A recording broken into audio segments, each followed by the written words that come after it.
News 7 ઇન્ડિયામાં આપ સૌનું હાર્દિક સ્વાગત છે।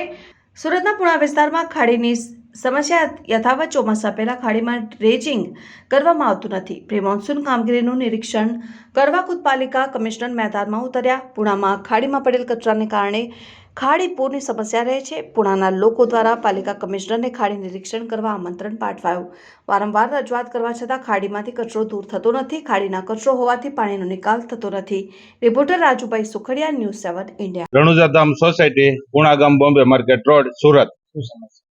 આજે લાસ્ટ કમસે કમ 10 વર્ષ થઈ ગયા અમારે ડેનેજની તકલીફ છે। વારંવાર અમે ફરિયાદ કરી છે ઝોનની અંદર, તો અમને એક જ જવાબ મળે છે કે ડેનેજ સાફ કરાવી નાખીએ એટલે પ્રોબ્લેમ સોલ્વ થઈ જશે। પણ ખરેખર સવારના ટાઈમે ઉઠીને પેલા એસએમસી વાળાને જ કોલ કરવાનો અરજના માટે રહે છે કે ભાઈ અમારે આટલા નંબર, આ નંબરની ગલીની અંદર પૂરી લાઈન બ્લોક છે।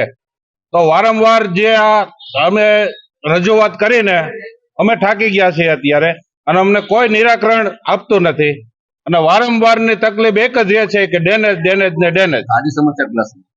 ખાડી સમસ્યા તો સાહેબ બહુ વર્ષ થઈ ગયા, અને અત્યારની હાલની ટાઈમની અંદર જે હોટ ફિક્સિંગના કાગળ આવે ને એ ખાડીની અંદર નાખે છે, અને અત્યારે હાલમાં તમે જોયું બધું જામી ગયેલું જ છે એમને કચરું, બરોબર છે।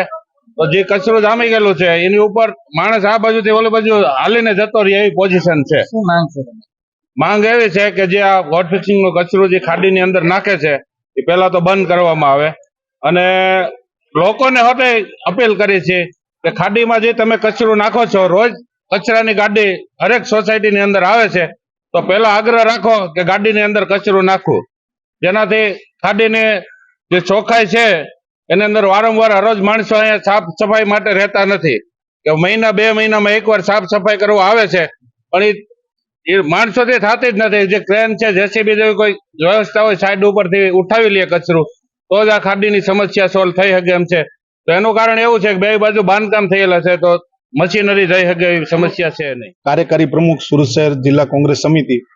અત્યારે આગામી સમયમાં ચોમાસું જ્યારે આવી રહ્યું છે અને કમિશનર દ્વારા હાલમાં જ એવું કહેવામાં આવ્યું છે કે દરેક ખાડીઓને ડ્રેઝિંગ કરવામાં આવશે। આજે પણ કમિશનર શ્રી રાઉન્ડ મારવા માટે નીકળ્યા, તો આપના માધ્યમથી કમિશનર શ્રીને પણ હું અહીંયા આમંત્રણ આપું છું એની જનતા વતી, એના લોકો વતી, કે અમારી જે પુણાની ખાડી છે એને ડેવલપ કરવાની વાત હતી, એ તો તમે નથી કરી શકતા, પણ વર્તમાન જે પરિસ્થિતિ છે ખાડીની, અને ચોમાસું આવી રહ્યું છે, તો સૌથી પહેલા તો એની જે હાલત છે ખૂબ દયનીય હાલત છે। કારણ કે ચોમાસાની અંદર પાણીજન્ય રોગો પણ થતા હોય છે, મચ્છરજન્ય રોગ પણ થતા હોય છે, એ પણ ભીતિ અહીંયા ચોમાસામાં સેવાઈ રહી। તો આ ખાડી તાત્કાલિક ડ્રેઝિંગ કરવામાં આવે, અને અહીંયા જે ગંદકી છે, અહીંના જે ડ્રેનેજની જે સમસ્યાઓ છે એ સમસ્યાઓ પણ ચોમાસા પહેલા હલ કરવામાં આવે। અને ફરી એક વખત આપના માધ્યમથી હું કમિશનરશ્રીને આમંત્રણ આપું છું કે આ ખાડીની મુલાકાત લે અને તાત્કાલિક આ ખાડીને ડ્રેઝિંગ કરવામાં આવે, જેથી કરીને જે ખાડીની પરિસ્થિતિ છે, અને ચોમાસામાં જો વધારે વરસાદ આવે તો અત્યારે જે ખાડીની અંદર જે કચરું છે, જે થર જામેલા છે, એમના કારણે ગટરિયા જે પૂર છે, ખાડીના જે પૂર છે એ પણ આવવાની ભય સેવાઈ રહ્યો હોય। ભૂતકાળની અંદર આ ખાડીની અંદર પાણી વધવાથી લોકોના ઘરમાં પણ પાણી ઘૂસી ગયા છે, જાનમાલને પણ નુકસાની થઈ છે। તો ફરીથી આ વખતે ચોમાસાની અંદર એ પરિસ્થિતિ ન આવે, અને કમિશનર શ્રી પોતે એવું કહે છે કે દરેક ખાડીને ડ્રેઝિંગ કરવામાં આવશે, તો આ ખાડીને પણ તાત્કાલિક ડ્રેઝિંગ કરવામાં આવે, કારણ કે ચોમાસાને હવે વધારે સમય નથી રહ્યો, તો તાત્કાલિક ધોરણે આ ખાડી ડ્રેઝિંગ થાય।